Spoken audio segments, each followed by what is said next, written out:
Hi, வணக்கம். இப்போ கொஞ்ச காலம் தான் நாடு கொஞ்சம் முன்னுக்கு வருது.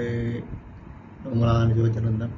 பார்த்தா பழையபடி பெட்ரோல் பிரச்சனை தொடங்கியிருக்கு.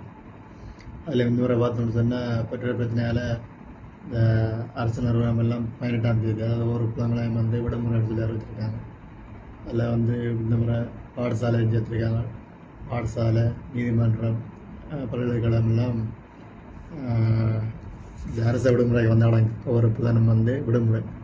அதோட பார்த்தோம்னு சொன்னால் சுகாதார சேவைகள், மற்றது துறைமுக சேவை, நீர்வளங்கள் சேவை, சுங்க திணைக்களம் அத்தியாவசிய சேவை, அதுக்கு விடுமுறை வராது. அப்போ இப்படியான லீவுகள் அதே மாதிரி பார்த்தோம்னு சொன்னால் என்ன பிரச்சனை சொன்னால், புதன் லீவுன்றது வெளி மாவட்டங்களில் வேலை செய்கிற அரச ஊழியர்களுக்கு கஷ்டம். என்ன சொன்னால் திங்கள் 2 புறாக்கள் ஓகே, திங்கள் செவ்வாய், அப்புறம் புதன் லீவு. இங்கே திருப்பி ஒரு போய்ட்டு திருப்பி வியாழன் வெள்ளி. இப்போ அதில் ஒரு பிரச்சனை இருக்குது.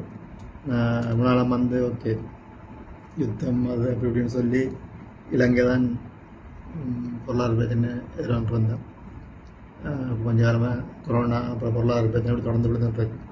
இன்னொரு பார்த்தோம்னு சொன்னால் ஈரானில் வச்சவை உலகம் ஃபுல்லாக பொருளாதார பிரச்சனை இருக்கும் போலாம் கிடக்கு. இன்னொரு சம்பவம் பெருசாக இருக்கும் போடாது. வெயிட் பண்ணி பார்ப்போம். புதனோட லீவு நார்மலாக அதான், இல்லாட்டி பெட்ரோல் இல்லாமல் எங்கே போய் முடியுதுன்னு தெரியலை. வெயிட் பண்ணி பார்ப்போம்.